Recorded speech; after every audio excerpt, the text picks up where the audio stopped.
السلام عليكم ورحمة الله وبركاته. إن الحمد لله الذي جعل الشمس والقمر بحسبان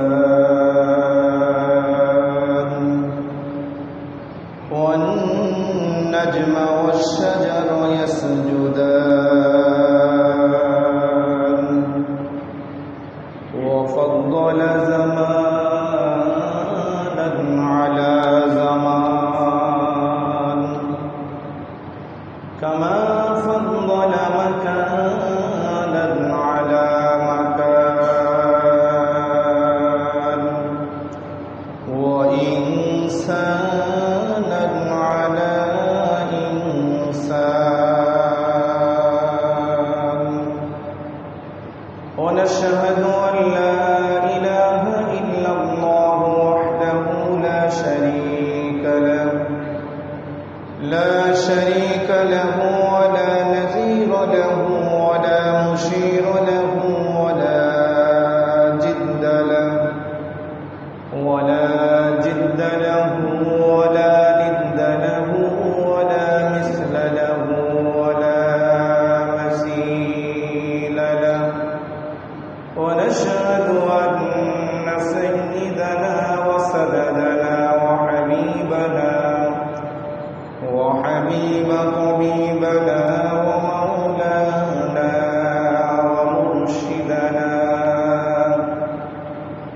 ومرشدنا ومحبوبنا محمدا عبده ورسوله الذي أرسله الله تعالى إلى الخلق كافة للناس بشيرا ونذيرا وداعيا إلى الله بإذنه وسراجا وقمرا منيرا. أما بعد فقد قال الله تعالى في كلامه المجيد والفرقان الحميد. أعوذ بالله من الشيطان الرجيم.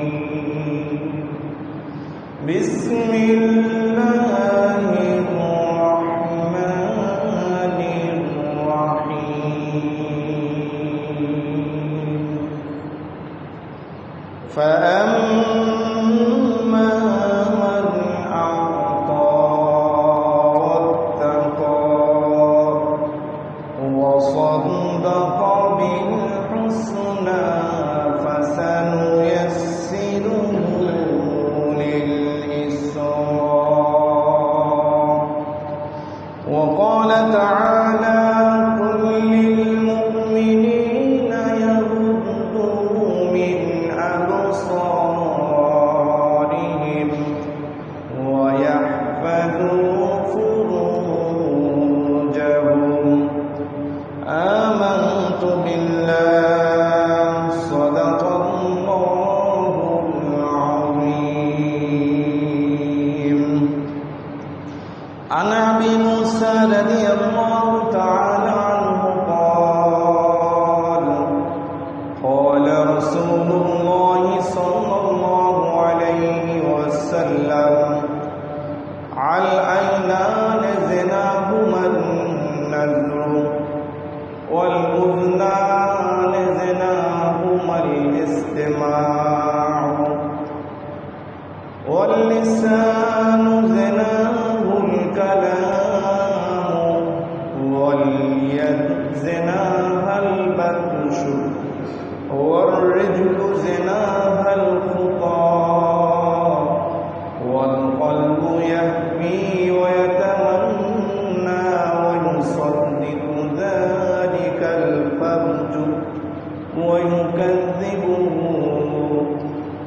رواه مسلم أو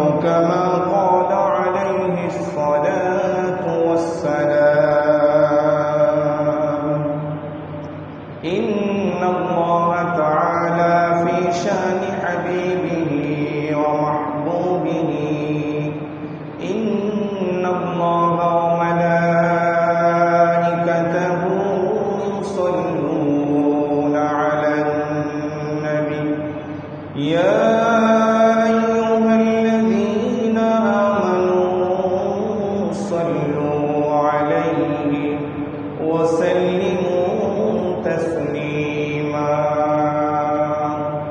اللهم صل على محمد وعلى آل محمد كما صليت على إبراهيم وعلى آل إبراهيم إنك حميد مجيد اللهم بارك على محمد وعلى آل محمد كما باركت على إبراهيم وعلى آل إبراهيم إنك حميد مجيد উপস্থিত মুহতারাম সম্মানিত মুসল্লিয়ানে কেরাম, সম্মানিত সুধী সমাজ, পবিত্র সফর মাসের শেষ জুমাতে জুমার নামাজের পূর্বে কোরআন ও সুন্নাহর আলোকে দ্বীনি কিছু আলোচনা বলবার এবং শুনবার শুরুতেই আমরা সকলেই সম্মিলিতভাবে সকলের হৃদয়ের সবটুকু আবেগ আর ভালোবাসাকে উজাড় করে দিয়ে শুকরিয়া আদায় করতে চাই সেই মহান মুনিবের দরবারে, যিনি আমাদেরকে সালাতের সেজদার মাধ্যমে তার সঙ্গে কথা বলার এক সুবর্ণ সুযোগ করে দিয়েছেন। আল্লাহর নবী মুসা আলাইহিস সালাতু ওয়াস সালাম আল্লাহ তাআলার সঙ্গে কথা বলতেন। গত জুমার আলোচনার ভূমিকাতে বলেছিলাম, কিন্তু মুসা আর আল্লাহর মাঝখানে ৭০,০০০ পর্দা থাকত। সেই সঙ্গে একটি পর্দার দূরত্ব হতো ৭০,০০০ বছরের রাস্তা। আল্লাহ তাআলা আমার আপনার প্রতি দয়া করে মায়া করে আমাকে আর আপনাকে তার সঙ্গে কথা বলার এমন সুন্দর সুযোগ করে দিয়েছেন, যখন আমি আমার মহান মালিকের সঙ্গে কথা বলবো তো আমার আপনার মহান মালিকের মাঝখানে কোনো পর্দা থাকবে না। সেই সঙ্গে মুসা আলাইহিস সালাতু ওয়াস সালামের সঙ্গে আল্লাহ তাআলা কথা বলতেন, তবে বিনা শর্তে না, শর্তের সাথে। এক নম্বর শর্ত ছিল যে মুসা কথা বলার জন্য তুর পাহাড় হতে হবে, তুর পাহাড়ের বাইরে আমি কথা বলবো না। দ্বিতীয় নম্বরের শর্ত ছিল যে আমার সঙ্গে কথা বলার জন্য যখন তুমি তুর পাহাড়ে আসবে, ফাখলা'না আলাইহি, তুমি তোমার জুতাকে খুলে আসতে হবে। তৃতীয় নম্বরের শর্ত ছিল নির্ধারিত এই সময়ে তুমি আমার সঙ্গে কথা বলতে হবে। চতুর্থ নম্বরের শর্ত ছিল এই কথাগুলো তুমি আমার সঙ্গে বলতে পারবে, এর বাহিরে অতিরিক্ত কোনো কথা আমার সঙ্গে বলা যাবে না। তো আল্লাহ রাব্বুল আলামিন মুসা আলাইহিস সালাতু ওয়াস সালামের সঙ্গেও কথা বলেছে, তবে আল্লাহ রাব্বুল আলামিন আরশে আজিমে থেকে মুসা আলাইহিস সালাতু ওয়াস সালামকে তুর পাহাড়ে রেখে এবং 4টি শর্তের সাথে, কিন্তু উম্মতে মুহাম্মাদীকে আল্লাহ নিজেই এত বেশি ভালোবাসেন আর মহব্বত করেন। আমি আর আপনি যখন আমার আপনার মহান মালিকের সঙ্গে কথা বলতে চাই, তো আমার আপনার মহান মালিকের মাঝখানে কোনো পর্দা থাকে না। আর সেই কথা বলার ব্যবস্থার নাম হচ্ছে ইদহুম ইয়াসজুদুন, নামাজের সিজদা।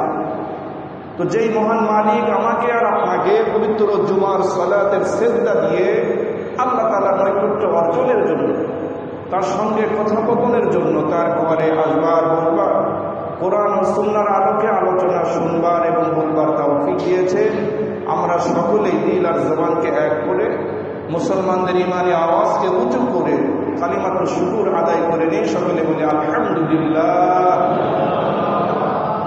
শতকোটি দুরূদ ও সালাম বিশ্ব মানবতার মুক্তির দিশারি নবিউল আরবি ওয়াল আজাম, নবিউর রাহমা, নবিউল মালহামা, যিনি বিশ্ব মানবতার মহান শিক্ষক হিসেবে, যিনি বিশ্ব নেতাদের নেতৃত্বের পথ দেখানোর জন্য, যিনি বিশ্ব মানবতাকে মানব সভ্যতা শেখানোর জন্য দুনিয়াতে আগমন করেছিলেন, সেই মহান মানবের প্রতি সংক্ষেপে দুরূদ ও সালাম করছি। সকলে বলি সাল্লাল্লাহু আলাইহি ওয়াসাল্লাম। আমরা মুসলমান হিসেবে সকলেই জানি সফর মাসের পরে যে মাসটি সেটি হচ্ছে রবিউল আউয়াল। আর এই রবিউল আউয়ালেই আমার আপনার নবী, বিশ্ব মানবতার মুক্তির মহান কাণ্ডারি নবী মুহাম্মদুর রাসূলুল্লাহ সাল্লাল্লাহু আলাইহি ওয়াসাল্লামের আগমন হয়েছিল। তো আজকের জুমা সফর মাসের সর্বশেষ জুমা। এই জুমার পরেই আমরা আল্লাহ পাক যদি আমাদেরকে সুস্থতার সাথে ঈমানের সাথে হায়াত নসিব করেন, তাহলে আমরা আগামী জুমাতে ইনশাআল্লাহ রসুলের আগমন মাসকে কেন্দ্র করে রাসূলের সুন্নাত, তার সিরাত, তার আদর্শের আলোচনায় আমরা ধারাবাহিকভাবে শুনব।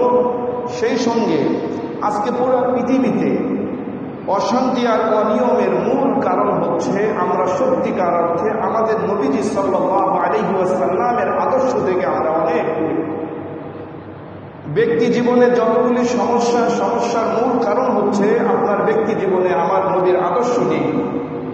আপনার পরিবার জীবনে যতগুলি সমস্ত সমস্যার মূল কারণ হচ্ছে আপনার পরিবার জীবনে আমার আপনার নবী, বিশ্ব নবী মুহাম্মদুর রাসূলুল্লাহ সাল্লাল্লাহু আলাইহি ওয়াসাল্লামের আদর্শ নেই। আমার আপনার সামাজিক জীবনে সামাজিক যত উশৃঙ্খলা বিশৃঙ্খলা, যত সমস্যা, সকল সমস্যার কারণ হচ্ছে আজকের সমাজ বিশ্ব নবী সাল্লাল্লাহু আলাইহি ওয়াসাল্লামের আদর্শ থেকে বঞ্চিত। আজকে তারা কার্ল মার্কস, মাও সেতুং, লেনিন, এই সমস্ত বড় বড় দুনিয়ার যারা আধুনিক বা মডার্ন অথবা পাশ্চাত্য সভ্যতার যারা ধারকবাহক, তাদেরকে আমরা ফলো করার কারণে তাদের আদর্শকে আমাদের ব্যক্তি, পরিবার আর সমাজ জীবনে লালন করার ফলে আমাদের সামাজিক জীবনেও চূড়ান্ত পর্যায়ের অবক্ষয় দেখা দিয়েছে।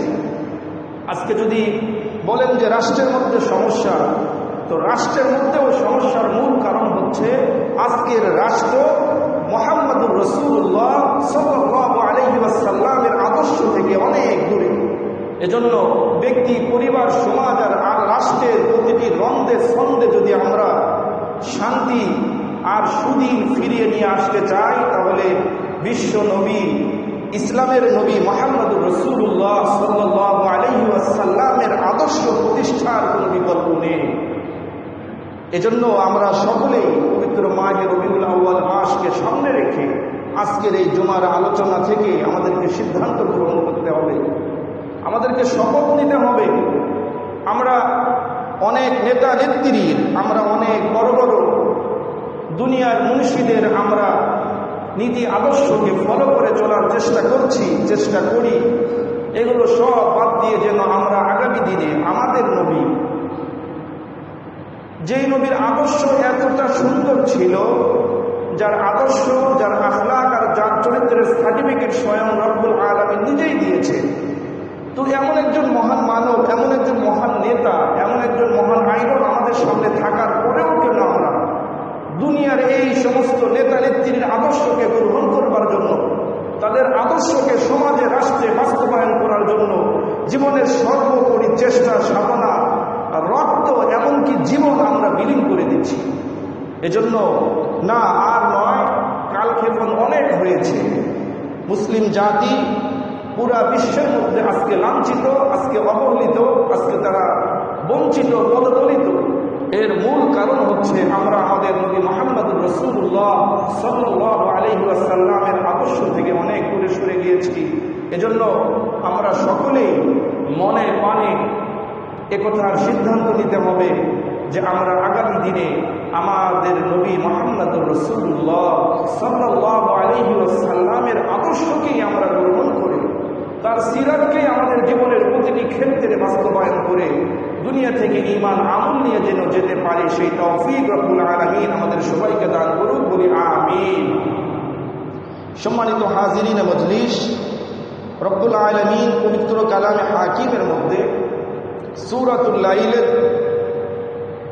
সফল এবং জান্নাতি মুমিনের দ্বিতীয় বিশেষণ তাকওয়ার কথা বলেছেন। সেই আয়াতে কারিমা তেলাওয়াত করেছি। সেই সঙ্গে সূরা নূর থেকে 30 নং আয়াত কারিমা আপনাদের সামনে তেলাওয়াত করা হয়েছে। সূরা নূরের আয়াতের দিকে খেয়াল করি। মুসলিম যুব সমাজ, মুসলিম সমাজকে রব্বুল আলামিন সেই আয়াতে কারিমার মধ্যে তাদের চক্ষু এবং তাদের লজ্জাস্থানকে হেফাজতের কথা বলেছেন। সেই সঙ্গে মুসলিমের একটি লম্বা হাদিসের মধ্যে রব্বুল আলামিনের হাবিব জনাবে মুহাম্মদ রাসূলুল্লাহ সাল্লাল্লাহু আলাইহি ওয়াসাল্লাম তিনি বর্তমান দেশের সবচাইতে আলোচিত যে বিষয়টি, সে বিষয়টির কথা তিনি উল্লেখ করেছেন। বাংলাদেশের বিভিন্ন জেলাতে, বিভিন্ন জায়গাতে এখন আমাদের মাতৃজাতি, মা জাতির তাদের সম্মান, ইজ্জত, তাদের সম্ভ্রমের উপরে আঘাত আর বারবার নির্যাতন চলছে। এ থেকে পরিত্রাণের বিষয় কি? এ থেকে আমাদের সমাজ এবং রাষ্ট্র কিভাবে মুক্তি পেতে পারে? কিভাবে আমাদের মা জাতির আর্তনাদ আর তাদের সম্মান, ইজ্জত, আবরু হেফাজত হতে পারে? এ ব্যাপারে কোরআন সুন্নাহ কি দিক নির্দেশনা মুসলিম উম্মাহকে দিয়েছে, সে বিষয় সম্পর্কে আমাদেরকে জানতে হবে। রব্বুল আলামিন মানবতাকে সৃষ্টি করার পরে, মানুষকে সৃষ্টি করার পরে বর্তমান বিশ্বের 800 কোটি এই মানুষের দুইটা গ্রুপ, দুইটা দল এরকমভাবে চলছে। যদি চূড়ান্ত পর্যায়ে বলে যায় তাহলে হবে, একটি দলকে আল্লাহ জান্নাতি হিসেবে ঘোষণা দিয়েছেন, অপর একটি দলকে আল্লাহ তাআলা জাহান্নামী হিসেবে ঘোষণা দিয়েছেন। সেই সঙ্গে একজন মানুষের জীবনের চূড়ান্ত ফায়সালা, চূড়ান্ত ফলাফল দুইটি, জান্নাত নয়তোবা জাহান্নাম। এই জন্য মানুষের চূড়ান্ত ফলাফল জান্নাত এবং জাহান্নাম, যেহেতু দুনিয়াতে অসংখ্য অগণিত নবী রাসূলকে আল্লাহ তাআলা এই দুইটা মিশনের দাওয়াত দিয়েই পাঠিয়েছেন। 1 নম্বর দাওয়াত, মানুষকে তারা জান্নাতের সুসংবাদ দিয়েছেন। 2 নম্বরে জাহান্নাম থেকে তাদেরকে ভীতি প্রদর্শন করেছে। কালামে হাকিম এ ব্যাপারে বলছে, ওমা আরসালনাকা শাহিদান ওয়া মুবাশশিরান ওয়া নাযীরা। হে নবী, আমি আপনাকে মুবাশশির মানে জান্নাতের সুসংবাদ দানকারী হিসেবে দুনিয়াতে প্রেরণ করেছি, ও মুনজিরিন, সেই সঙ্গে আমি আপনাকে মানবতাকে জাহান্নাম থেকে বাঁচার জন্য, জাহান্নামের শাস্তি সম্পর্কে ভীতি প্রদর্শন করার জন্য দুনিয়াতে পাঠিয়েছি। আল্লাহ রাব্বুল আলামিন একজন মানুষের জীবনের যেমনিভাবে চূড়ান্ত ফায়সালা জান্নাত অথবা জাহান্নামের কথা বলেছে, সেই সঙ্গে তিনি দুনিয়াতে লক্ষাধিক নবী রাসূল প্রেরণ করে জান্নাতের সুসংবাদ এবং জাহান্নাম থেকে বাঁচানোর কথা বলার কথা বলেছে। সেই সঙ্গে আল্লাহ কালামে হাকিমের মধ্যে জান্নাত এবং জাহান্নামের ব্যাপারে অসংখ্য অগণিত আয়াত আল্লাহ তাআলা আলোচনায় নিয়ে এসেছে। তবে এখানে একটি গুরুত্বপূর্ণ বিষয় হচ্ছে, জান্নাত এবং জাহান্নামের সৃষ্টিকারী স্বয়ং আল্লাহ, এবং এটা সৃষ্টি হয়েছে মানুষের জন্যই। কিন্তু আল্লাহ কালামে হাকিমের কোনো জায়গাতে মানবতাকে, মানব জাতিকে জাহান্নামের পথে যাওয়ার কথা, জাহান্নামের দিকে অগ্রসরের কথা, জাহান্নামে যাওয়ার ব্যাপারে উদ্বুদ্ধ করার কথা কোরআন কারীমের কোথাও আল্লাহ তাআলা বলেননি। তাহলে জাহান্নাম আল্লাহ তাআলা সৃষ্টি করেছেন ঠিক, জাহান্নামের আলোচনা কোরআনের মধ্যে নিয়ে এসেছেন ঠিক, আবার মানুষকে আল্লাহ তাআলা একদল মানুষকে জাহান্নামে দিবেন সেটাও ঠিক, কিন্তু কোরআনে কোথাও জাহান্নামে যাওয়ার কথা বলেননি। কোনো নবী রাসূল দুনিয়াতে এসে তারা জাহান্নামের পথকে প্রদর্শন করেননি। কোনো নবী রাসূল দুনিয়াতে এসে জাহান্নামে যাওয়ার জন্য মানুষকে উৎসাহ প্রদান করেননি। সমস্ত নবী রাসূল দুনিয়াতে এসে মানুষকে জান্নাতে যাওয়ার কথা বলেছেন, জাহান্নাম থেকে বাঁচার কথা বলেছে। কোরআন কারীমের মধ্যেও আল্লাহ তাআলা মানুষকে জান্নাতের পথের দিকে ধাবিত হওয়ার কথা বলেছে, মানুষকে জান্নাতে যাওয়ার জন্য প্রতিযোগিতার কথা বলেছে, আর মানুষকে জাহান্নাম থেকে বাঁচার কথা বলেছে। কালামে হাকিম বলছে, মানুষ তোমরা জাহান্নামকে ভয় করো, জাহান্নাম থেকে বাঁচো। ফাত্তাকুন নারাল্লাতী, মানুষকে আল্লাহ তাআলা ফাত্তাকুন নার অর্থাৎ আগুন থেকে, ফাত্তাকু মানে বাঁচো, ফাত্তাকুন নার জাহান্নামের আগুন থেকে তুমি বাঁচো, তোমাকে নিজেকে বাঁচাও। কোন জাহান্নাম থেকে? আল্লাতী ওয়াকুদুহান নাস ওয়াল হিজারা, যেই জাহান্নামের ইন্ধন হবে কিছু মানুষ এবং পাথর। হিজার শব্দের অর্থ হলো পাথর। তাহলে যেই জাহান্নামের ইন্ধন হবে কিছু মানুষ এবং পাথর, সেই জাহান্নাম থেকে তুমি নিজেকে বাঁচাও। তাহলে আল্লাহ জাহান্নাম সৃষ্টি করে মানুষকে আবার জাহান্নামে দিবে, আবার সেই জাহান্নাম থেকে মানুষকে বাঁচার ব্যাপারে আল্লাহ কালামে হাকিমের মধ্যে মেসেজ দিয়ে দিলেন।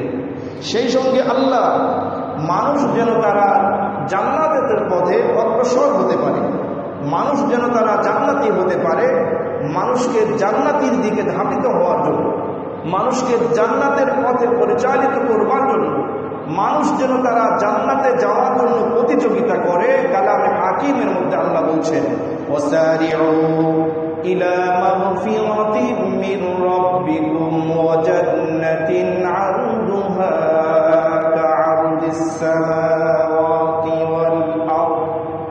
তোমরা জান্নাতের দিকে প্রতিযোগিতামূলকভাবে দৌড়াও, জান্নাতে যাওয়ার জন্য তোমরা একে অপরে প্রতিযোগিতা করো। তাহলে যেই আল্লাহ জাহান্নাম সৃষ্টি করলে আবার সেই জাহান্নামের মধ্যে কিছু মানুষকেও দিবেন, আবার সেই আল্লাহ জাহান্নাম থেকে বাঁচার জন্য মানুষকে বলছেন, যে আল্লাহ জান্নাত সৃষ্টি করেছেন সেই আল্লাহ মানুষকে জান্নাতে দিবেন, আবার জান্নাতে যাওয়ার জন্য মানুষকে প্রতিযোগিতার কথা বললেন। কালামে হাকিমের মধ্যে এখান থেকে স্পষ্ট হয় যে পৃথিবীতে মানুষের দুইটা দল হয়ে যাবে, দুইটা ফরিক হয়ে যাবে। ফারিকুন ফিল জান্নাহ, একটা ফরিক যাবে জান্নাতে, ও ফারিকুন ফিস সাঈদ, একটা ফরিক যাবে, একটা দল যাবে জাহান্নামে। ইন্নাল আবরারা লাফি নাঈম, একটা দল যাবে নাঈম নামক জান্নাতে, ও ইন্নাল ফুজ্জারা লাফি জাহিম, আর একটা দল যাবে জাহিম নামক জাহান্নামে। একটা দল যাবে জান্নাতে, ফাআম্মা মান আ'তা ওয়াত্তাকা ওয়া সাদ্দাকা বিল হুসনা ফাসানুয়াসসিরুহু লিল ইসরা, আর একটা দল যাবে জাহান্নামে। এরকম ভাবে আম্মা মান বাখিলা ওয়াস্তাগনা ওয়া কাযযাবা বিল হুসনা ফাসানুয়াসসিরুহু লিল উসরা, একটা দলের নেকির পাল্লা ভারী হয়ে যাবে, তারা জান্নাতি হবে। ফাআম্মা মান সাকুলাত মাওয়াজিনুহু ফাহুয়া ফি ঈশাতির রাদিয়া, আর একটা দলের আমলের পাল্লা না, আমলের পাল্লা ভারী হয়ে আমলনামা বাম হাতে এসে তারা জাহান্নামে যাবে। ওয়া আম্মা মান খাফফাত মাওয়াজিনুহু ফাউম্মুহু হাবিয়া, একটা দল শয়তানের দলের অন্তর্ভুক্ত হবে, আরেকটা দল নেককার দলের অন্তর্ভুক্ত হবে। যারা নেককার দলের অন্তর্ভুক্ত হবে তারা সফলকাম হবে। উলাইকা হিজবুল্লাহ আলা ইন্না হিজবাল্লাহি হুমুল মুফলিহুন, যারা শয়তানের দলে অন্তর্ভুক্ত হবে তারা ব্যর্থ হবে। উলাইকা হিজবুশ শাইতান আলা ইন্না হিজবাশ শাইতানি হুমুল খাসিরুন। এবার আমাদেরকে সিদ্ধান্ত নিতে হবে, আমরা কি জান্নাতের দলের অন্তর্ভুক্ত হব নাকি জাহান্নামের দলের অন্তর্ভুক্ত হব? আমরা কি জান্নাতে যাওয়ার জন্য প্রতিযোগিতা করব নাকি জাহান্নামে যাওয়ার জন্য প্রতিযোগিতা করব? আল্লাহ তাআলা যেমনিভাবে দুনিয়াতে নবী রাসূল প্রেরণ করে জান্নাতের সুসংবাদ দিয়েছেন, জাহান্নামের ভীতি প্রদর্শন করেছেন, কোরআনের মধ্যেও আল্লাহ তাআলা যেমনিভাবে জান্নাতে যাওয়ার কথা, জাহান্নাম থেকে বাঁচার কথা বলেছেন, ঠিক সেই সঙ্গে আল্লাহ তাআলা মানব জাতিকে সৃষ্টি করার পরে মানব জাতির মধ্যে আল্লাহ তাআলা বিবেক নামক একটি দৌলত দিয়েছেন, আকল নামক একটি দৌলত দিয়েছেন। যেই বিবেক আর যেই বুদ্ধি আর যেই আকল দিয়ে তিনি ভালো এবং মন্দকে বুঝতে পারেন, জান্নাত এবং জাহান্নামকে বুঝতে পারেন। পৃথিবীতে এমন কোন ইহুদি খ্রিস্টান বৌদ্ধ নেই যে ইহুদি খ্রিস্টান বৌদ্ধ সে নিজে জানে না যে মিথ্যা কথা বলা এটা অপরাধ। পৃথিবীতে এমন কোন হিন্দু বৌদ্ধ খ্রিস্টান নাই যে যা সে এটাকে বিশ্বাস করে না বা জানে না সত্য কথা বলা এটা একটি ভালো কাজ। এটা আল্লাহ প্রদত্ত নিয়ামত। আল্লাহ যারা মানুষের কাতারে যাদেরকে শামিল করেছেন সমস্ত মানুষকেই আল্লাহ তাআলা ভালো এবং মন্দ বোঝার মতো যোগ্যতা আর জ্ঞান দিয়ে আল্লাহ তাআলা মানুষকে দুনিয়াতে প্রেরণ করেছেন।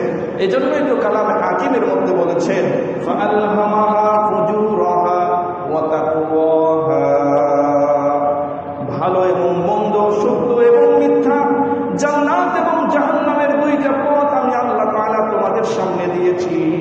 ওয়া নাফসিন ওয়া মা সাওয়াহা, এবার তোমরা ভালো মন্দকে বিবেচনা করে বিচার করে তোমার দেওয়া আকল আর বিবেককে তুমি খাটিয়ে আমি আল্লাহর জান্নাতের পথের দিকে ধাবিত হও।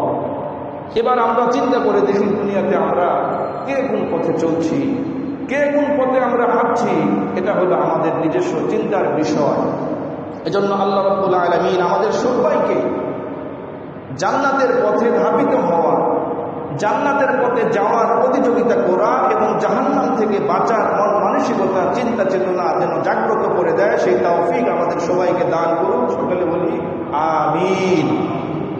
দ্বিতীয় নাম্বার বিষয় হচ্ছে রব্বুল আলামিন কালামে হাকিমের মধ্যে যেমনিভাবে আমাদেরকে জাহান্নাম থেকে বাঁচার কথা বলে জান্নাতে যাওয়ার ব্যাপারে উৎসাহ দিয়েছে, ঠিক তেমনিভাবে আল্লাহ রাসূল তার হাদিসের বাণীর মধ্যে বলছেন যে একজন মানুষ যখন সে এরকমভাবে জান্নাতে যাওয়ার জন্য আল্লাহর কাছে দিনের মধ্যে 3 বার আবেদন করে, যখন জান্নাতে যাওয়ার জন্য একজন মানুষ আল্লাহর কাছে দিনে 3 বার আবেদন করে, তো তখন আল্লাহ রাব্বুল আলামিন এই আবেদনটাকে জান্নাতের মধ্যে পৌঁছিয়ে দেন।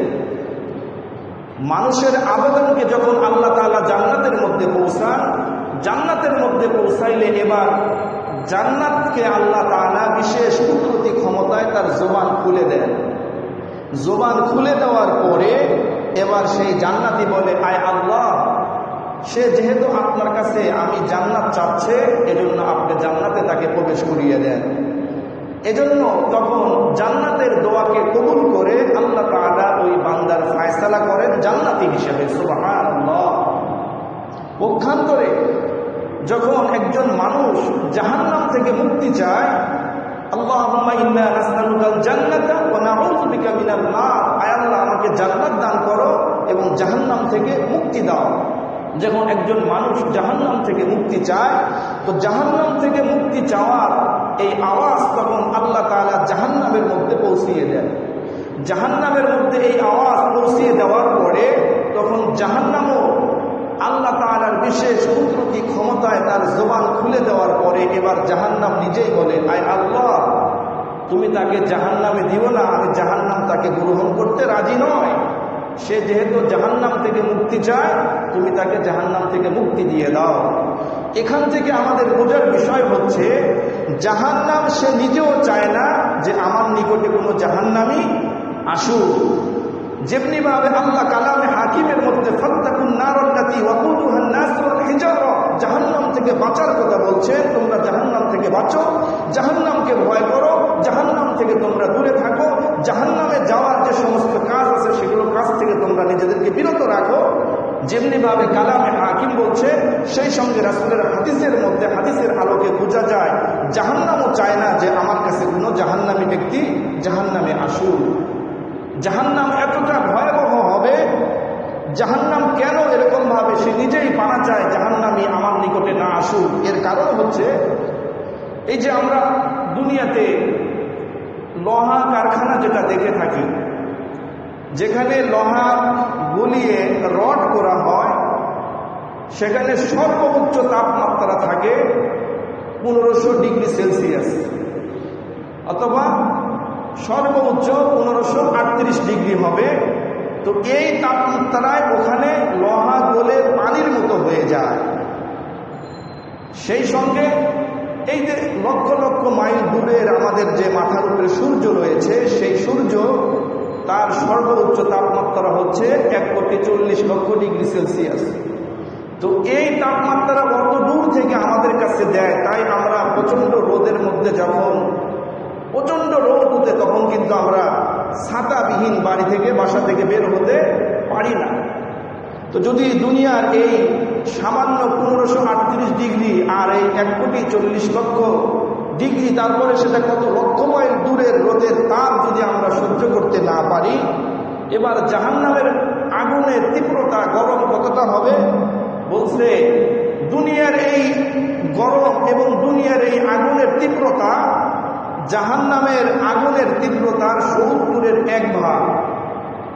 তো 70 ভাগের 1 ভাগের গরমের তীব্রতা যদি, গরমের প্রখরতা যদি এই হয়, মাত্র 1500 ডিগ্রি সেলসিয়াসে যদি এরকম ভাবে লোহা গলে পানির মতো পড়ে যায়, তাহলে যেই জাহান্নামের আগুন দুনিয়ার এই আগুনের তুলনায় 70 গুণ বেশি হবে। এবার একটু চিন্তা ভাবনা করে দেখেন সেই আগুনটা কত বেশি ভয়াবহ হবে। জাহান্নামের আগুনকে হাদিসের মধ্যে এসেছে 1000 বছর জ্বালানো হবে। 1000 বছর জ্বালানোর পরে সেই আগুনটি লাল হয়ে যাবে এরপরে দ্বিতীয়তে আরো 1000 বছর জ্বালানো হবে, আর 1000 বছর জ্বালানোর পরে সেই আগুনটি এরকম ভাবে সাদা হয়ে যাবে।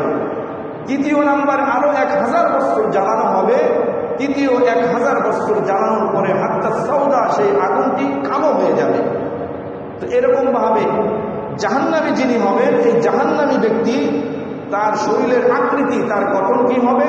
হাদিসের মধ্যে এসেছে জাহান্নামী ব্যক্তির দাঁত আল্লাহ তাআলা তার শাস্তিকে বৃদ্ধি করার জন্য, জাহান্নামী ব্যক্তিদেরকে শাস্তি বাড়িয়ে দেওয়ার জন্য তার শারীরিক গঠনকে এত বেশি বড় করবে যে তার দাঁতগুলো হবে উহুদ পাহাড় সমপরিমাণ। উহুদ পাহাড় 8 মাইল প্রশস্ত। এই 8 মাইল প্রশস্ত সমপরিমাণ একজন জাহান্নামী ব্যক্তির দাঁত হবে শুধু। এবং তার এরকম ভাবে এই যে চামড়া আছে, সিত্তুনা জেরা, এই চামড়া 60 গজ মোটা হবে, পুর হবে। 60 গজ সমান সমান 120 হাত। এজন্য একজন জাহান্নামের শরীরের চামড়ার এরকম ভাবে প্রশস্ততা হবে 120 হাত। সেই সঙ্গে তার 2 কাঁধের এই জায়গা সমপরিমাণ মক্কা থেকে মদিনার দূরত্ব যতটুকু ততটুকু হবে। হাদিসের বর্ণনা, হাদিসে পাকের মধ্যে রাসূল করিম সাল্লাল্লাহু আলাইহি ওয়াসাল্লাম জাহান্নাম থেকে মানুষকে ভীতি প্রদর্শনের জন্য তিনি বলছেন যে জাহান্নামী ব্যক্তিদের 2 কাঁধের দূরত্ব হবে মক্কা থেকে মদিনা। মক্কা থেকে মদিনার দূরত্ব হচ্ছে 350 মাইল। তাহলে জাহান্নামী ব্যক্তিদের দাঁতকে আল্লাহ তাআলা করবেন উহুদের সমপরিমাণ, জাহান্নামী ব্যক্তিদের শরীরের চামড়াকে আল্লাহ তাআলা মোটা করবেন 120 হাত, জাহান্নামী ব্যক্তিদের শরীরের কাঁধকে আল্লাহ তাআলা করবেন মক্কা এবং মদিনার দূরত্ব। এর মানে হচ্ছে আল্লাহ তাআলা জাহান্নামীদেরকে জাহান্নামের শাস্তি ভয়াবহতা, জাহান্নামের শাস্তির তীব্রতা যেন তারা ভালো মতো অনুধাবন করতে পারে, বুঝতে পারে। এজন্যই আল্লাহ তাআলা তাদের শরীরের আকৃতি, তাদের গঠনকে এমন করে থাকবেন। কালামে হাকিমের মধ্যেও এসেছে জাহান্নাম কত ভয়াবহ হবে যখন আল্লাহ তাআলা দুনিয়ার এই জগৎ শেষে ময়দানে মাহশারের সমস্ত মানুষকে যখন জমায়েত করবে, সমস্ত মানুষকে জমা করার পরে আল্লাহ তাআলা বিচার শুরু করার পূর্বে ফেরেশতাকে আদেশ করবেন, বিচার তো শুরু করব, কিন্তু এই পৃথিবীতে দুনিয়াতে যেই ব্যক্তিকে সবচাইতে বেশি নিয়ামত দেওয়া হয়েছিল সেই ব্যক্তিকে নিয়ে আসো। ফুলান অমুক ব্যক্তিকে নিয়ে আসা হবে, যেই ব্যক্তি নাকি দুনিয়াতে সবচাইতে বেশি নিয়ামতে ভরপুর ছিল। আপনাদের কাছে যদি প্রশ্ন করি তাহলে উত্তর কি আসবে? যে বর্তমান বিশ্বের সবচাইতে বেশি ধনী ব্যক্তি যিনি, তিনি কি মুমিন না মুনাফিক, কাফের? বলেন। কাফের। বর্তমান পৃথিবীর সবচাইতে ধনী ব্যক্তি যিনি, দুনিয়ার জগতের সবচাইতে নিয়ামতে ভরপুর যেই ব্যক্তি, সেই ব্যক্তি কিন্তু কাফের। বর্তমান দুনিয়ার সবচাইতে বেশি ক্ষমতা ধর, সবচাইতে বেশি পাওয়ারফুল ব্যক্তি যিনি, তিনি কাফের না মুমিন? বলেন। কাফের। আমেরিকার প্রেসিডেন্ট, সে কি মুমিন? তো তার ইশারাতেই একটি রাষ্ট্রে এরকম ভাবে মানচিত্র থেকে একটি রাষ্ট্র কিন্তু মুছে যেতে পারে। সে যদি ইচ্ছা করে, তার কাছে এতটাই ক্ষমতা, পারমাণবিক অস্ত্রের এতটাই তার বাহাদুরি, সে ইচ্ছা করলে আফগান একটি রাষ্ট্র, সেখানে সে বোমা বর্ষণ করে, বৃষ্টির মতো বোমা বর্ষণ করে আফগানের জমিনকে সে তামায় রূপান্তরিত করতে পারে। ইরাকের জমিতে, বাগদাদের জমিনে সে এরকম ভাবে বৃষ্টির মতো বোমা বর্ষণ করে হাজার হাজার শিশুকে হত্যা করতে পারে, লক্ষ লক্ষ মা বোনকে হত্যা করতে পারে। তো এই যে বর্তমান বিশ্বের এই পৃথিবীতে সবচাইতে বেশি দুনিয়ার নিয়ামতে ভরপুর যেই ব্যক্তি, সেই ব্যক্তি কিন্তু কাফের। এই কাফের ব্যক্তিকে তখন আল্লাহ তাআলা হিসাব নিকাশ শুরুর পূর্বে তাকে তলব করা হবে। তলব করার পরে তাকে জাহান্নামটাকে একটু হুমকি দিয়ে দেখানো হবে, উকি মেরে দেখানো হবে। যখন সে জাহান্নামকে উকি মেরে দেখবে, এক পলক উকি মেরে দেখার পরে তাকে প্রশ্ন করা হবে, দুনিয়াতে তোমাকে যে সমস্ত নিয়ামত দেওয়া হয়েছিল সে সমস্ত নিয়ামতের তুমি একটু বিবরণ দাও। তো জাহান্নামের সেই এক পলকের, এক উকি মারার সেই দৃশ্য দেখে, জাহান্নামের ভয়াবহ শাস্তি দেখে দুনিয়ার সমস্ত ধন দৌলত, ক্ষমতা আর চাকচিক্য আর সমস্ত নিয়ামতের কথা সে ভুলে গিয়ে তার জবান থেকে উত্তর হবে, দুনিয়াতে আমাকে কোনো নিয়ামত দেওয়া হয়নি। জাহান্নামের শাস্তি, জাহান্নামের আযাবের ভয়াবহতা এত তীব্র থেকে তীব্রতর হবে। সেই সঙ্গে দুনিয়াতে যিনি সবচাইতে বড় গরিব ছিল, এক মুঠো খাবার পেত না, যার ঘরে খাদ্য ছিল না, একটু বাসস্থান ছিল না যে একটু সুন্দর করে আরামে ঘুমাবে, তার পরনে একটু ভালো পোশাক ছিল না, এই যে বস্ত্রহীন, অন্যহীন, বাসস্থানহীন একজন মানুষ, যিনি নাকি সবচাইতে দুনিয়াতে বেশি দরিদ্র ছিল, কিন্তু তার হৃদয়ের মাঝে ঈমানের মশাল ছিল, সে কালেমাওয়ালা মুসলমান ছিল।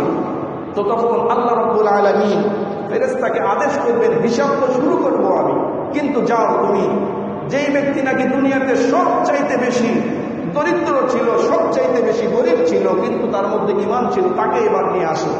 তো যখন আল্লাহ রাব্বুল আলামিন এবার ফেরেশতার মাধ্যমে তাকে নিয়ে আসাবেন, এরপরে তাকে জান্নাতের গেটটা খুলে দিয়ে জান্নাতের নাজ নিয়ামত আর জান্নাতের সৌন্দর্য দেখার জন্য তাকে একটু ওখানে উঁকি মারাবেন।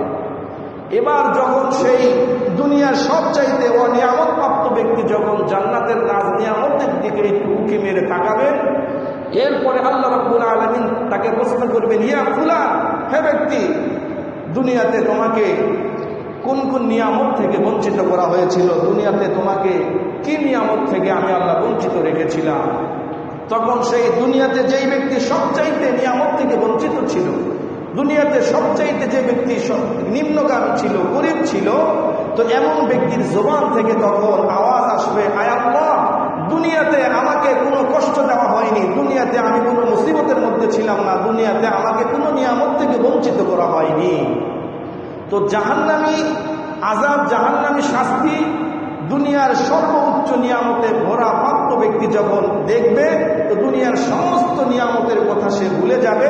পক্ষান্তরে দুনিয়াতে যে ব্যক্তি সবচেয়ে বেশি নিম্ন ছিল, সবচাইতে বেশি গরিব ছিল, দুনিয়াতে যেই ব্যক্তি নিয়ামত থেকে পরিপূর্ণ বঞ্চিত ছিল, ওই ব্যক্তিকে যখন জান্নাতের নাজ নিয়ামত দেখানো হবে, সে সঙ্গে সঙ্গে দুনিয়ার সমস্ত কষ্টের কথা, সমস্ত মুসিবতের কথা, সমস্ত এরকমভাবে প্রভাব অনটনের কথা ভুলে গিয়ে তিনি বলবেন যে না, দুনিয়াতে আমাকে কোনো কষ্ট, আমাকে কোনো মুসিবত দেওয়া হয়নি। তো এই হলো জান্নাত আর জাহান্নামের অবস্থা। এরপরে আল্লাহ তাআলা হিসাব নিকাশ শুরু করার পরে ফারিকুন ফিল জান্নাহ ফারিকুন ফিস সাঈরের যে ফয়সালা, যে ঘোষণা হবে, এরপরে যখন এমনিভাবে জান্নাত জাহান্নাম চলতে থাকবে, চলতে চলতে একটি পর্যায়ে আসবে যখন আল্লাহ তাআলা ইচ্ছা করবেন এবার জাহান্নামের দরজা বন্ধ করে দিব, জান্নাতের দরজাও বন্ধ করে দিব। তো জাহান্নামের দরজাকে আল্লাহ তাআলা বন্ধ করে দেওয়ার আগে ফেরেশতাদেরকে ঘোষণা দিবেন। যেমনিভাবে রূহ কবজের জন্য ফেরেশতার নাম হলো আজরাইল, এরকমভাবে ওহী বা বার্তা নিয়ে আসার ফেরেশতার নাম হলো জিবরাইল, এরকমভাবে সিংহায় ফুঁক দেওয়ার ব্যক্তির ফেরেশতার নাম যেমনিভাবে ইসরাফিল, এরকমভাবে জাহান্নামের গেটেরও দারোয়ান ফেরেশতার নাম রয়েছে, আসমানের দরজার গেটের ফেরেশতারও এরকমভাবে নাম রয়েছে। তো এই জাহান্নামের গেটের ফেরেশতার নাম হচ্ছে মালেক। এই মালেক নামক ফেরেশতাকে তখন আল্লাহ তাআলা আদেশ করবে যে জাহান্নাম থেকে এক বিন্দু পরিমাণ যার হৃদয়ের মধ্যে ঈমান ছিল এমন ব্যক্তিকে বের করো। আখরিজু মিনান নার মান কানা ফি কলবিহি মিসকাল হাববাতিন মিন খারদালিন মিন ঈমান। যেই হৃদয়ে এক জাররা পরিমাণ, সরিষার দানা পরিমাণ ঈমান ছিল, এমন জাহান্নামী ব্যক্তিকে জাহান্নাম থেকে বের করো। তো তখন ফেরেশতাদেরকে এই আদেশ দেওয়ার পরে ফেরেশতারা জাহান্নামের মধ্যে গিয়ে তালাশ করে কোনো ব্যক্তিকে পাবে না।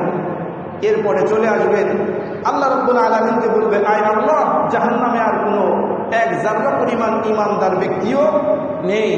তো আল্লাহ তাআলা তারপরে বলবেন, না, তোমরা আবারও ভালো করে তালাশ করো। কারণ তিনি তো জানেন যে জাহান্নামে এখনো আমার এক ব্যক্তি, আমার এক বান্দা, যার হৃদয়ের ভিতরে সরিষার দানা পরিমাণ ঈমান ছিল, সে এখনো জাহান্নামের শাস্তির মধ্যে রয়েছে। তো রব্বুল আলামিন কেমন দয়ার মালিক, কেমন মহান মালিক, কেমন মেহেরবান খোদা আমাদের জন্য আল্লাহ। তো তখন ফেরেশতাদেরকে আদেশ করার পরে ফেরেশতারা আবার যাবে, গিয়ে এবার দেখতে দেখতে দেখতে একবারে জাহান্নামের এক গর্তে, জাহান্নামের এক কিনারে গিয়ে দেখবেন যে একজন ব্যক্তি সেখানে নিম্ন আওয়াজে তার শরীর জাহান্নামের আগুনে জ্বলতে জ্বলতে একবার অঙ্গার হয়ে গিয়েছে এবং তার শরীরের মধ্যে জাহান্নামের বিভিন্ন পোকামাকড় লেগে আছে। এমত অবস্থার মধ্যেও তার জবান থেকে বের হচ্ছে সুবহুন কুদ্দুসুন রব্বুনা রব্বুল মালাইকাতি ওয়ার রূহ।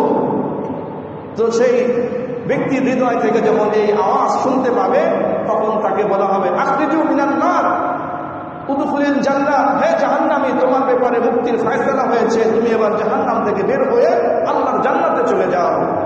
কিন্তু জাহান্নামের শাস্তি তার পথে তার সহ্য করতে তার শরীরের অবস্থা এতটাই দুর্বল হয়েছে, এমন হওয়া উচিত ছিল যখনই সেই ব্যক্তির নামে ঘোষণা হবে যে তুমি জান্নাতে চলে যাও, সে সঙ্গে সঙ্গে সেখান থেকে দৌড় দিয়ে চলে যাবে। বিষয়টা কিন্তু আমাদের কাছে এমন মনে হতে পারে, কিন্তু না, সে জাহান্নামের শাস্তি আর আযাব সহ্য করে তার শরীরের অবস্থা এমন যে ঘোষণা পাওয়ার পরেও সে এরকম ভাবে দাঁড়িয়ে পায়ে হেঁটে অথবা দৌড় দিয়ে যাবে, শরীরের ভিতরে এই ক্ষমতা, এই শক্তি, এই পাওয়ারটা থাকবে না। এবার তিনি জাহান্নামের মধ্য থেকে টেনে হেঁচড়ে আস্তে আস্তে আস্তে আস্তে করে এরকম ভাবে জান্নাতের নিকটে আসবেন। জাহান্নাম থেকে বের হয়ে জান্নাতের নিকটে আসলে পারে জান্নাতের নিকটে একটি নহর রয়েছে যেটাকে নাহরুল হায়াত বলা হয়। সেই নাহরুল হায়াত নামক নদীর মধ্যে, ঝর্ণার মধ্যে যখন ওই ব্যক্তিকে ফেরেশতারা এখানে এরকম ভাবে নামিয়ে দিবে, তো নামিয়ে দেওয়ার পরে ওখানে ওই নাহরুল হায়াতের মধ্যে, নাহরুল হায়াত নামক ঝর্ণার মধ্যে ওই সর্বশেষ জান্নাতি ব্যক্তি যখন এরকম ভাবে গোসল দিবে, গোসল দেওয়া মাত্রই সেই ব্যক্তি তখন জান্নাতের একদম সুন্দর সুঠাম দেহের একজন যুবকের মতো তার আকৃতি, তার শরীর করে দেবেন আল্লাহ তাআলা।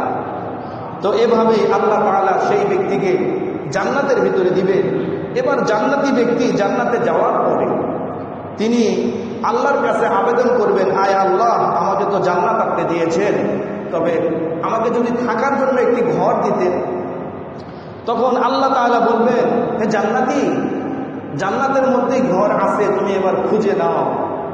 আসলে তো আল্লাহ পাক সর্বশেষ জান্নাতি ব্যক্তিকে যে জান্নাত দিবে, সেই জান্নাতি ব্যক্তির জান্নাতের পরিমাণ হবে এমন দুনিয়ার 10 দুনিয়ার সমপরিমাণ।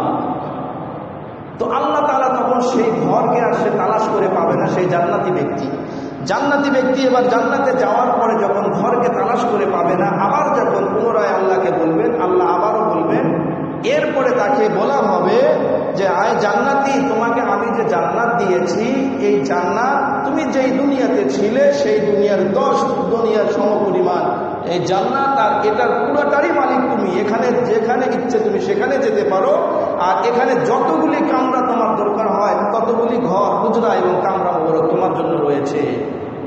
এবার তো তিনি আনন্দে আত্মহারা হয়ে যাবে। তারপরে তার ব্যাপারে পুরস্কারের ঘোষণা আসবে। এমন নিম্ন স্তরের জান্নাতি ব্যক্তিকে জান্নাত দিবেন এমন দুনিয়ার 10 দুনিয়ার সমপরিমাণ, এবং তার সঙ্গে 80,000 খাদেম দিবেন। 80,000 খাদেম নিয়ে সে চলতে চলতে কখনো তার মনে আসবে, যদি আমি এই ফলটি খেতে পারতাম, তো মনের কল্পনা জল্পনা মনের মধ্যেই থাকবে, কল্পনা জল্পনার মাঝেই সেই ফলটি তার চোখের সামনে চলে আসবে। এরকম ভাবে অটো তার মুখের মধ্যে চলে যাবে, মুখের মধ্যে দেওয়ার পরে শুধু কেবলমাত্র একটু ঢেকুর আসবে, সঙ্গে সঙ্গে সেটা হজম হয়ে যাবে। পাখি উড়ে যাবে, তার কল্পনা জল্পনা আসবে, যদি এই পাখির গোস্ত ভুনা করে খেতে পারতাম, পাখির গোস্ত ভুনা হয় তার সামনে চলে আসবে, এরকম ভাবে খেয়ে ফেলবে। সেখানে 1 নম্বর 2 নম্বর হাজতে যেটা বলা হয় টয়লেট ওয়াশরুমে যাওয়ার কোনো প্রয়োজন হবে না। এই হলো জান্নাতি ব্যক্তিদের মধ্যে যিনি সর্বশেষ জান্নাতি হবে, তার সামান্য একটু কথা কোরআন সুন্নাহর আলোকে বলা হলো। এক হলো জাহান্নামের শাস্তির ভয়াবহতা সম্পর্কে আল্লাহ মানুষকে সতর্ক সাবধান করে জাহান্নাম থেকে বাঁচার কথা বলেছেন। দুনিয়াতেও নবী রাসূলকে আল্লাহ তাআলা পাঠিয়ে জান্নাতের সুসংবাদ দিয়ে মানুষকে জান্নাতে যাওয়ার প্রতিযোগিতার কথা বলেছেন, আর জাহান্নাম থেকে বাঁচার কথা বলেছেন। স্বয়ং জাহান্নামও চায় যেন আমার মধ্যে কেউ না আসে, আমি জাহান্নাম থেকে যেন মানুষ মুক্তি থাকতে পারে, মুক্ত থাকতে পারে। এজন্য রব্বুল আলামিন আমাদের সবাইকে ঈমান এবং আমলের সাথে জান্নাতের প্রতিযোগিতায় অংশগ্রহণ করে সেখানে সফলতা অর্জন করার তৌফিক দান করুক। সকলে বলি আমিন। আল্লাহ রব্বুল আলামিন সূরা আহজাবের মধ্যে নারীদেরকে নিয়ে একটি কথা বলেছেন, ওয়াকারনা ফি বুয়ুতিকুন্না ওয়ালা তাবাররাজনা তাবাররুজাল জাহিলিয়াতিল উলা। আমাদের মুসলিম সমাজের মা বোনদেরকে বলছেন যে তোমরা তোমাদের ঘরে অবস্থান করো। জাহেলি যুগের মহিলাদের মধ্যে যেই প্রথা ছিল, তারা রাস্তাঘাটে বের হতো, বাজারে অলিতে গলিতে শহরে বন্দরে যে বের হতো, মুসলিম নারীরা যেন তারা জাহেলি যুগের মহিলাদের মধ্যে যেই প্রবণতা ছিল, তাদের মধ্যে যেই কৃষ্টি কালচার ছিল, সেটাকে লালন করে তারা যেন বেপর্দায় রাস্তাঘাটে বের না হয়। তো একজন মা, একজন বোন, একজন মুসলিম নারী সে যদি এরকম ভাবে ঘর থেকে বাহিরে বের হয়, তো বের হওয়াটা কিভাবে হবে সেটাও আল্লাহ কালামে হাকিমের মধ্যে বলেছেন। আজকে বাংলাদেশে ধর্ষণ, অ্যাসিড নিক্ষেপণ এবং ইফটিজিং, এই যে এর একটা রমরম অবস্থা তৈরি হয়েছে। করোনা মহামারীর মধ্যে একদিকে যেমনিভাবে করোনা মহামারী চলছে, বাংলাদেশে যেন ধর্ষণ আর এক মহামারী এবং আর এক ধরনের ক্যান্সারের মতো একদম সমাজের মধ্যে, রাষ্ট্রের মধ্যে বিচরণ করতেছে।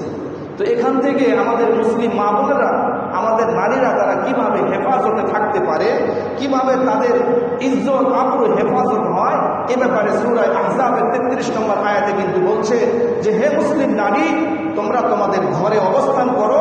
জাহেলি যুগের মহিলাদের মধ্যে যেই প্রবণতা ছিল রাস্তাঘাটে বের হওয়া, তোমরা বের হইও না। ধর্ষণ কিন্তু একটি চূড়ান্ত পরিণতি। ধর্ষণ এই চূড়ান্ত পরিণতির পূর্বেই আমাদেরকে ধর্ষণের উপকরণ যেগুলো রয়েছে, উপসর্গ যেগুলো রয়েছে, সেগুলো আগে আমাদেরকে কি করতে হবে? রক্ষা করতে হবে। আজকে ধর্ষণের বিচার চাওয়ার জন্য শাহবাগে, ঢাকার বিভিন্ন পয়েন্টে, বিভিন্ন জায়গাতে কি করা হচ্ছে? নারী পুরুষ সম্মিলিতভাবে মানববন্ধন করছে, মিছিল মিটিং করছে। কিন্তু এই মানববন্ধন, এই মিছিল মিটিং করতে গিয়ে একজন নারী পুরুষ কিন্তু তারা একে অপরের সঙ্গে লেগে লেগে দাঁড়িয়ে আছে। মিডিয়াতে ভাইরাল হয়েছে, আপনারা দেখেছেন হয়তো। শাহবাগে ক্যামেরার সামনে ধর্ষণদের বিচারের দাবিতে আন্দোলন করতে গিয়ে একজন ভিন্ন পুরুষ ভিন্ন নারীকে, একজন ভিন্ন যুবক ভিন্ন যুবতীকে জড়িয়ে ধরছে, তারপরে তাকে আবার চুম্বন করছে। নাউজুবিল্লাহ বলেন সকলে। এবার বলেন তাহলে এইভাবে আন্দোলন করার দ্বারা, এইভাবে মিছিল মিটিং আর মানববন্ধনের দ্বারা কি ধর্ষণ বন্ধ হবে না? ধর্ষণ আরো বৃদ্ধি পাবে। এজন্য ধর্ষণ তো একটি চূড়ান্ত পর্যায়ের পরিণতি। এই চূড়ান্ত পর্যায়ের পরিণতি থেকে বাঁচার জন্য রব্বুল আলামিন আগে উপসর্গ, আগে উপকরণগুলো আমাদেরকে শিক্ষা দিয়েছে, দিয়ে আমাদেরকে বলছে ওয়াকারনা ফি বুয়ুতিকুন্না ওয়ালা তাবাররাজনা তাবাররুজাল জাহিলিয়াতিল উলা। মুসলিম নারীরা যেন, মুসলিম মা বোনেরা তারা যেন ঘরে থাকে, ঘরে অবস্থান করে। 1 নম্বর। 2 নম্বর কথা হচ্ছে উপকরণ, ওয়াকুল্লিল মুমিনাতি ইয়াগদুদনা মিন আবসারিহিন্না ওয়া ইয়াহফাজনা ফুরুজাহুন্না। যখন আমার মুসলিম মা বোনেরা তারা তাদের প্রয়োজনে এরকম ভাবে বাসা থেকে রাস্তায় বাজারে বের হবে, বের হতে গিয়ে যেন তারা তাদের শরীরটাকে পর্দার মধ্যে আবরণ করে, শরীরের উপরে যেন তারা ভালো করে কাপড় পরিধান করে তারপরে যেন রাস্তাঘাটে বের হয়, এবং তাদের চক্ষুকে যেন নিম্নগামী করে রাখে, এবং পুরুষরাও যেন তাদের চক্ষুকে নিম্নগামী করে রাখে। 2 নাম্বার। 3 নম্বরে আল্লাহ রাব্বুল আলামিন তার কালামে হাকিমের মধ্যে বলছেন ওয়াইদা সালাতুমুহুন্না মাতাআন ফাসআলুহুন্না মিন ওয়ারাই হিজাব যালিকুম আতহারু লিকুলুবিকুম ওয়া কুলুবিহিন্না। যখন আমাদের নবীপত্নী যারা ছিলেন তারা কিন্তু আমাদের রুহানি মা, সাহাবায়ে কেরামদেরকে বলছেন আল্লাহ কালামে হাকিমের মধ্যে আয়াত নাজিল করে, সাহাবীদের যখন কোনো কিছুর প্রয়োজন হবে নবীর বিবিদের কাছ থেকে যখন তারা নিবে, প্রশ্ন করবে, তারা যেন সেটা করতে গিয়ে পর্দাকে রক্ষা করে। তাহলে কি হবে? তাদের অন্তর পবিত্র থাকবে এবং নারীদের অন্তর পবিত্র থাকবে। এজন্য আজকে যখনই এরকমভাবে পর্দার কথা বলা হয়, যখনই ইসলামের বিধান পর্দা প্রতিষ্ঠার কথা বলা হয়, তখনই কিন্তু নারীবাদী, নারী প্রগতিশীলদের মধ্য থেকে একটা আওয়াজ উঠে ইসলামের এই বিধানের মাধ্যমে নারী জাতিকে বন্দিশালায় বন্দি করার এক পরিকল্পনা ছাড়া অন্য কিচ্ছু নয়। অথচ দেখেন আল্লাহ কালামে হাকিমের মধ্যে আমার মুসলিম মা বোনদেরকে যে পর্দার বিধানের কথা বলে, ঘরে থাকার কথা বলেছে, এই ঘর তাদের বন্দিশালা নয়, বরং তাদের কর্মস্থল হওয়ার কারণে। কারণ নারী জাতিকে আল্লাহ তাআলা দুনিয়াতে সৃষ্টি করার শুরুতেই সৃষ্টি এমনভাবে করেছে যে নারী এবং পুরুষের মধ্যে আল্লাহ তাআলা কিছু পার্থক্য রেখেছে। 1 নম্বর পার্থক্য হচ্ছে এই সমস্যা কিন্তু কোনো পুরুষের সাথে সম্পৃক্ত নয়, এটা নারী জাতির সাথে সম্পৃক্ত। দ্বিতীয় নম্বরে, সন্তানকে গর্ভ নেওয়া, এই গর্ভে নেওয়ার দায়িত্ব কিন্তু শুধু কেবলমাত্র নারীদেরকে আল্লাহ তাআলা দিয়েছে। কেউ বলতে পারবে পৃথিবীতে কোনো পুরুষ তার গর্ভে সন্তান নিয়েছে? তাহলে বোঝা গেল এক নম্বরে নারী জাতিকে পুরুষ থেকে আলাদা বা ভিন্ন করেছে, যে মাসিক এই অসুস্থতার সমস্যা একমাত্র নারী জাতিকে দিয়েছে। দুই নম্বর, সন্তান গর্ভে নেওয়ার দায়িত্ব আল্লাহ তাআলা একচেটিয়াভাবে নারীকে দিয়েছে। তৃতীয় নম্বরে, সন্তান ভূমিষ্ঠ হওয়ার দায়িত্ব আল্লাহ তাআলা একচেটিয়াভাবে নারীকে দিয়েছে।